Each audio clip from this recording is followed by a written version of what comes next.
देण्यात आलेला आहे, प्रत्येकी 5 कोटी. तुम्ही कसं बघता काँग्रेस याच्याकडे?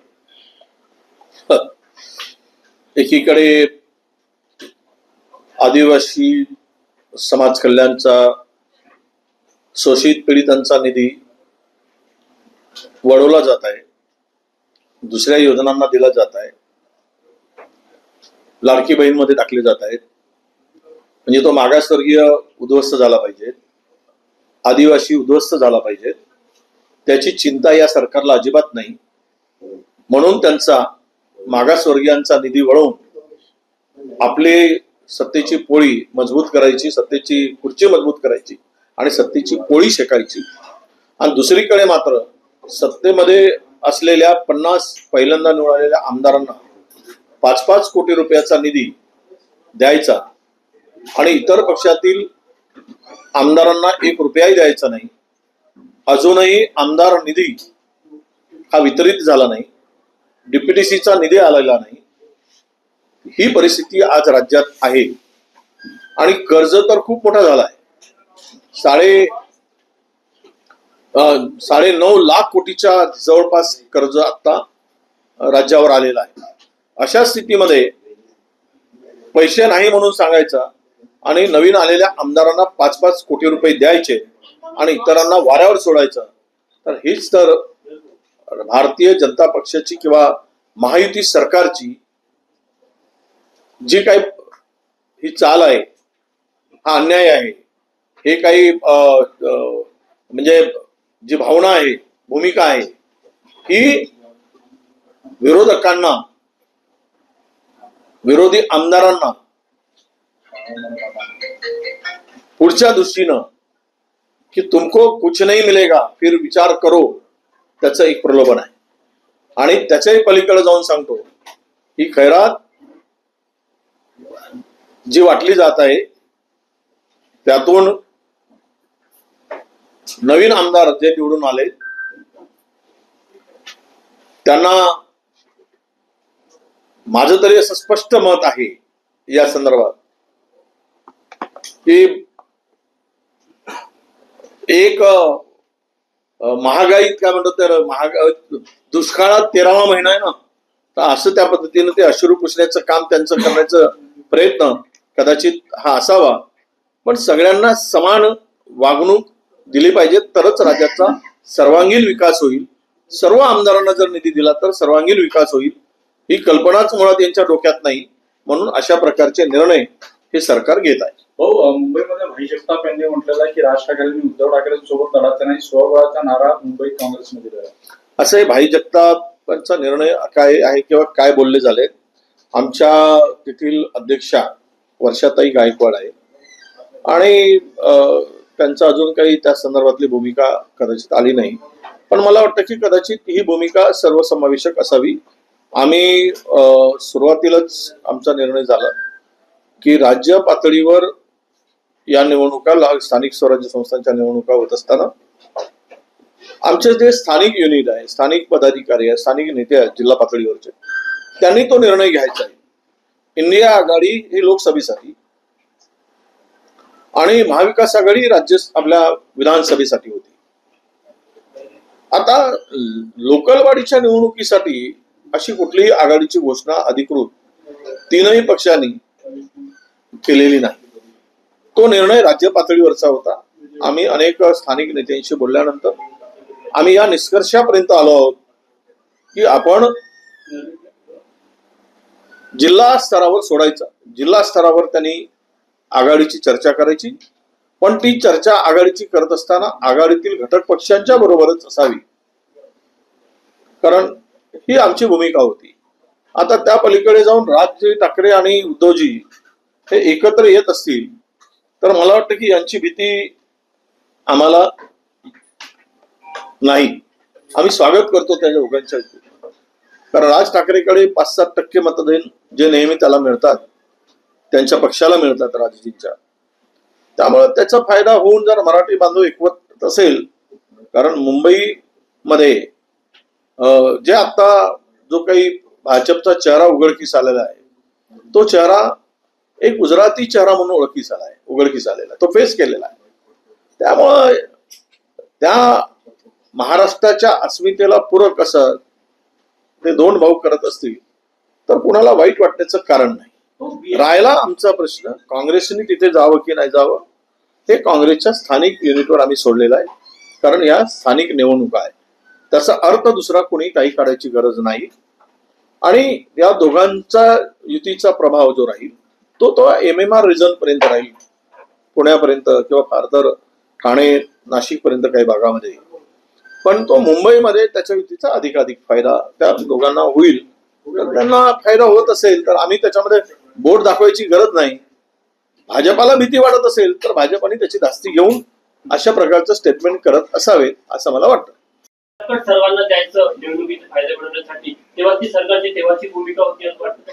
100% मतांसाठी, मत मिळवण्यासाठी, मतावर सत्तेची खुर्ची मिळवण्यासाठी हे केलेलं ढोंग सोंग हे आता उघडकीस येत आहे.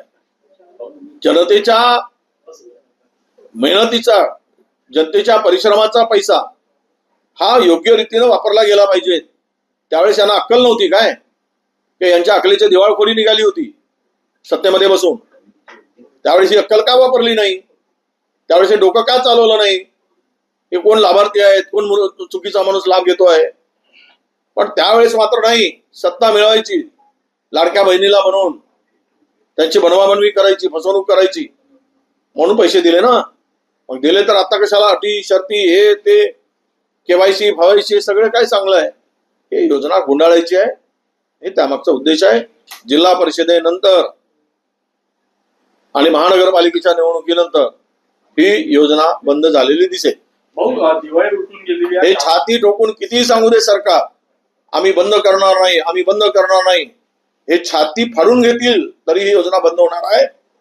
आणि फाडल्यावरही ते दिसणार आहे उद्या योजना ही बंद होणार आहे. दिवाळी उठून गेलेली आहे, कापूस खरेदी सुरू झालेली नाही. या पणनकडे कापूस खरेदीला पैसा नाही आणि एका बाजूनी या पावसामुळे कापसाचं पीक हातून गेलेलं, दुसऱ्या बाजून आता MSP मिळत नाही. हे बघा, दोन आपण राज्य सरकारची पणन महामंडळ आणि FCI कापसाची खरेदी करते. आता जे चाललेलं आहे की राज्यामध्ये कापूस खरेदी करताना केंद्राने जे निकष लावले त्या निकषाचा आधार घेतला तर शेतकऱ्यांचा कापूस हे खरेदी करू शकत नाही. कापूस आता शेतकऱ्यांच्या घरात पडायला लागला, अद्याप केंद्राकडून मंजुरी नाही, कुठलीही मंजुरी आलेली नाही. 1% मंजुरी आली नाही, 1 सेंटरची सुद्धा मंजुरी आली नाही. आणि तोपर्यंत यांची मंजुरी येईल तोपर्यंत आता संकटात सापडलेला जे काही थोडं बहुत निघताय शेतात तो व्यापाऱ्यांनी कडे देऊन मोकळा होईल. म्हणजे व्यापाऱ्यांनी लुटायचा आणि मग FCIनी खरेदी सुरू करायची. CCI सेंट्रलचा काँग्रेस आपला कॉटन फेडरेशन म्हणजे काय म्हणतो त्याला CCIनी हे आता जे काही सेंटर आहे ते आता सुरू करायला पाहिजे होते, ते का लेट सुरू केले. आणि पणननी सुद्धा पैसे नाही म्हणून सरकारकडून पैसे घ्यायला पाहिजे. तुम्हाला आमदारांना वाटायला 5-5 कोटी रुपये आहेत, मग या कापूस खरेदीसाठी पैसे नाहीत का? समृद्धीसाठी 1 लाख कोटी आहेत, जमीन खरेदी करण्यासाठी 20,000 कोटी रुपये आहेत, आणि आज शेतकऱ्यांना द्यायला पैसे नाहीत किंवा कापूस खरेदीसाठी पैसे नाही, तर शेतकऱ्यांची फसवणूक करण्याचं काम सुरू झालेलं आहे. जे दर आता मिळत आहे ते 5,000च्या वर मिळत नाहीये. आणि उद्या जर कापूस व्यापाऱ्यांच्या खिशात गेल्यानंतर ते CCIचे सेंटर उघडून काही उपयोग होणार नाही असं मला वाटतं. महायुतीमध्ये काही आलबेल नाहीये. आज पुण्यामध्ये तळेगाव नगर परिषद तळेगाव नगर परिषदेला राष्ट्रीय स्वयंसेवक संघाचे हेडगेवार यांचं नाव देण्यात आलं. अजितदादा पवार तिथे अनुपस्थित होते, त्यामुळे महायुतीमध्ये काही आलबेल दिसत नाही. आता असं आहे, ज्याचं खावं मीठ त्याचं नाव घ्यावं नीट. सध्या हे लोचट जे आहेत त्या लोचट लोकांना, लाळगोटे लोकांना, सत्तेशिवाय जगू शकत नाही असं वाटणाऱ्यांना सत्तेसाठी हपापलेल्या लांडग्यांना त्यांच्या डोक्यात असलेच विचार येणार, त्यापेक्षा दुसरे विचार येऊ शकत नाही. ते सत्तेसाठी वाटेल ते असा तो प्रकार आहे. वैचारिक कुठलीही राहिलेली नाही, आयडिओलॉजी राहिली नाही. त्यामुळं अजित पवारांचा पक्ष हा आता जे काही सांगतोय की आम्ही धर्मनिरपेक्ष आहोत, तर हा बनवाबनवीचा खेळ आहे. रोज भाजपाशी मांडीला मांडीला बसवून सत्तेमध्ये सहभागी झालेला पक्ष जो जातीयवादी पक्षाबरोबर आघाडी करून सत्तेचा मलिदा खातोय, तो पक्ष कधी धर्मनिरपेक्ष होऊ शकत नाही. हे केवळ काँग्रेसच्या मतांना छेद देण्यासाठी हा बुरखा पांघरून अशा प्रकारचं सोंग घेऊन हे लोक फिरत आहेत. मला वाटत नाही कारण आम्ही सुरुवातीलाच ठरवलेलं आहे आणि आमचं सुरुवातीला ठरलेलं आहे की स्थानिक पातळीवर निर्णय घ्यायचा. जर या निर्णयाच्या संदर्भात काही बदल करायचा असेल तर दिल्लीतून हायकमांडच्या काही सूचना आल्या तर मग तो सगळ्यांना मान्य करेल. भाई जगतापांनाही मान्य करावं लागेल आणि तिथल्या स्थानिक नेतृत्वालाही मान्य करावं लागेल. मुंबईच्या काही ठिकाणी कार्यकर्त्यांच्या तीव्र भावना आहे की स्वतंत्र लढावं, म्हणजे जसं की नागपूरमध्ये अशा ठिकाणी कार्यकर्त्यांच्या भावनांचा विचार केला नाही. नक्कीच केला जाईल. आम्ही सांगितलं आहे की तुम्हाला युती करायची असेल तर तुम्ही स्थानिक पातळीवर निर्णय घ्या आणि आम्हाला कळवा, करायची की नाही करायची. आम्ही त्यांच्यावर सोडलेलं आहे.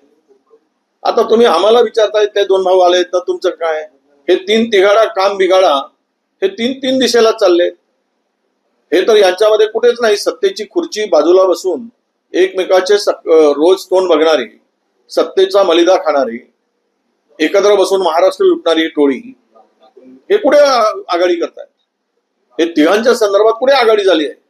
आमच्यावरच काय प्रश्न. आम्ही स्वतंत्र लढतो किंवा लढावं हा जर कार्यकर्त्यांचा आग्रह असेल तर तो त्या ठिकाणी निर्णय त्यांनी घ्यावा, हे आम्ही त्यांच्यावर सोडलेलं आहे.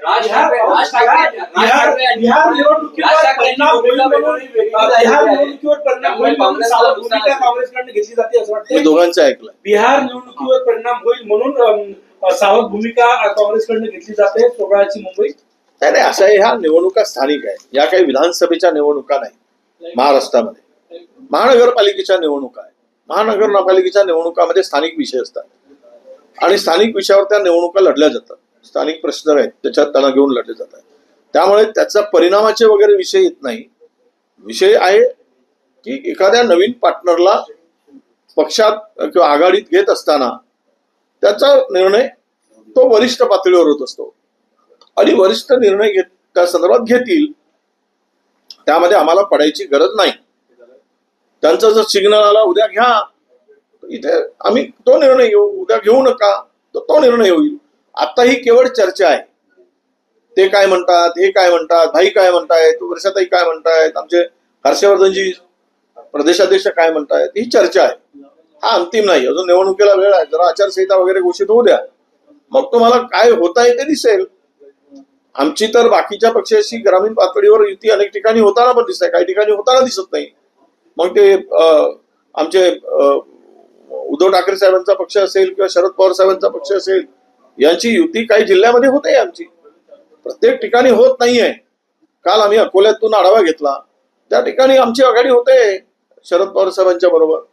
काही 2-3 जागा त्या घेत आहेत नगर परिषदेच्या. आम्ही 5-6 जागा आम्ही लढतो 7-8 पैकी. तर अशी चर्चेला पुढे पुढे चाललेला आहे. अंतिम निर्णय कुठलाही झालेला नाही आणि अंतिम निर्णय ज्यावेळेस होईल त्यावेळेस आम्ही तुमच्या पुढे सगळी वस्तुस्थिती ठेवू. राज ठाकरे यांची भूमिका वेळोवेळी बदलत गेलेली आहे आणि राज ठाकरे यांच्या येण्यामुळे काँग्रेस आणि बाकी तुमचे जे मित्र पक्ष आहे शरद पवार आणि शिवसेना उद्धव ठाकरे यांना नुकसानच होणार आहे असं बोललं जातंय. राज ठाकरे येण्यामुळे काँग्रेसची काय स्थिती काय आहे, तुम्हाला फायदा होईल नुकसान? नाही बघा, जर तरची भाषा कशाला. ज्या वेळेस घ्यायचं असेल त्यावेळेस जर बोलू, तर आता घ्यायचंच नाही तर बोलू. Either or. आपण काय ठरवतोय अजून ठरलंच नाही. हेही ठरलं नाही, तेही ठरलं नाही आणि आपण चर्चा कशाला करायची. विषय काय आहे, आज राज ठाकरेंच्याकडून आम्हाला प्रस्ताव आहे का, तर नाही. ते कुठे बोलले का, तर नाही. मग आम्हीच कशाला बोलत बसू. आमचा काय संबंध. पुढच्या एखाद्याला नवीन पक्षाला एखाद्या आघाडीत जायचं असेल तर तो त्यांनी प्रस्ताव द्यायचा असतो. त्या प्रस्तावावर चर्चा होईल, त्या हायकमांड चर्चा करतील आणि मग तो निर्णय होईल.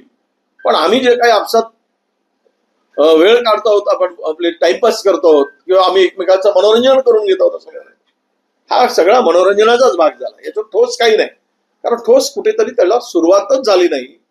तर आज आपण यावर अधिक चर्चा करणं उचित नाही, असं माझं स्पष्ट मत आहे. महायुतीमध्ये लाडकी बहीण योजनेमध्ये 165 कोटीचा गैरप्रकार झाला. ज्या अपात्र महिला आहेत तर त्यांनी लाभ घेतल्याची माहिती पुढे आलेली आहे. मग काय झोपले होते काय? सत्तेमध्ये मस्तीमध्ये धुंदीमध्ये होते त्यावेळेस सगळ्यांना लाडकी बहीण त्यावेळेस वाटत होतं. सरसकट देताना त्यावेळेस निकष का नाही लावले? निवडणुकीच्या तोंडावर खात्यात पैसे करायची एवढी घाई का होती? आणि त्यावेळेस जर काही बायकोचं खाता नसेल तर नवऱ्याच्या खात्यात पैसे गेले असतील तर वाईट काय आहे त्यामध्ये? नाही, नवऱ्याने फायदा घेतला कसं म्हणता येईल? नवरा काय साडी घेऊन घालून ते अर्ज भरायला गेला होता काय याच्यासारखा सोंग? त्यामुळे याच्यामध्ये हे सगळं जे काही काढून यांच्या खिशात पैसे नाहीत, त्यामुळे पळवाटा काढून काहीतरी त्या योजनेला बदनाम करून हळूहळू हे जिल्हा परिषद संपली की गुंडाळायचं आणि निवडणुका संपवायच्या, आपल्या लाडकी बहीण योजना संपवायची, असं त्यामागचं षडयंत्र आहे. म्हणून या योजनेच्याच मागे सत्ताधारीच लागले आहेत. एखाद्याला कोर्टात उद्या पाठवतील आणि तो सांगतील काँग्रेसचाच माणूस कोर्टात गेला असंही सांगतील. एखाद्याला पकडतील, पैसे देतील आणि हायकोर्टात पाठवतील, ही योजना व्हायबल नाही, आर्थिक स्थिती नाही, आणि कोर्ट निर्णय देऊन टाकणार योजना बरोबर नाही, बंद करा. आणि मग आमच्या नावानं भोंगे वाजवतील, डफळे वाजवतील आणि ती योजना गुंडाळतील. पापाचे वाटेकरी दुसऱ्यावर ढकलायचा आणि स्वतः पाप करायचा, हे चाललेलं आहे आणि ते पुढेही सुरू राहील.